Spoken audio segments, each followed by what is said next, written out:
And I know that you personally have worked on some issues that have gotten some bipartisan support. And that I think that in this day and age sometimes surprises people. In particular, I know you were able to get some common sense gun safety legislation through last session, or I believe.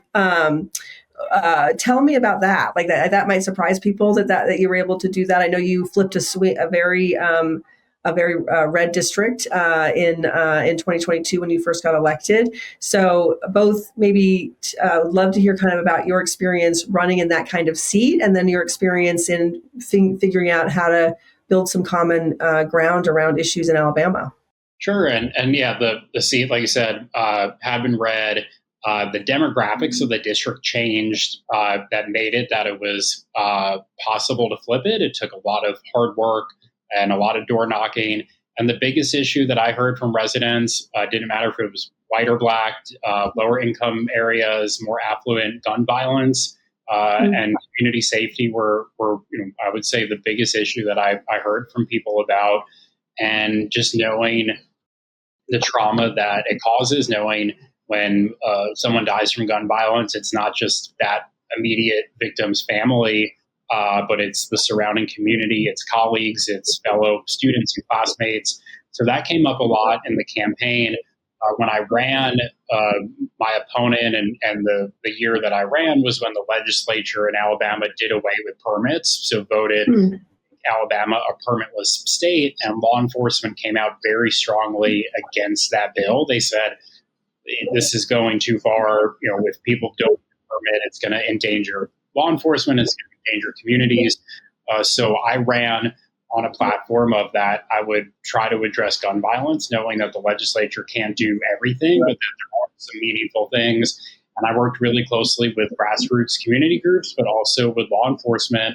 And we were able to put together a strong coalition that transcended party, that was both people who were usually more liberal, people who were more conservative, but found common ground, particularly when it came to these Glock switches, which are devices that convert a handgun into a machine gun.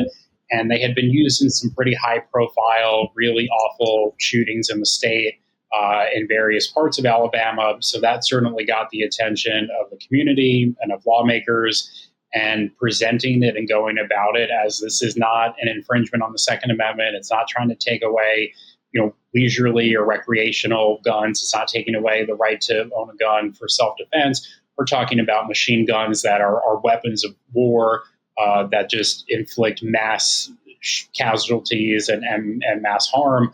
And was able to, it took a few years. It took each of my first 3 years in the legislature of having the bill.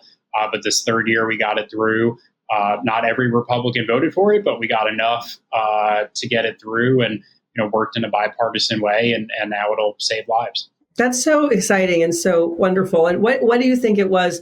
Why this fourth time? Just was it that education over time, or was there changes to the bill that made it more appealing for some of those legislators to cross the aisle, or what do you think it was? I think it was the education piece of understanding what it was. I mean, anytime a Democrat, especially in Alabama, but in a lot of places, introduces any sort of gun safety, type of bill, the knee-jerk reaction from Republicans is, well, this must be something bad. We can't support it.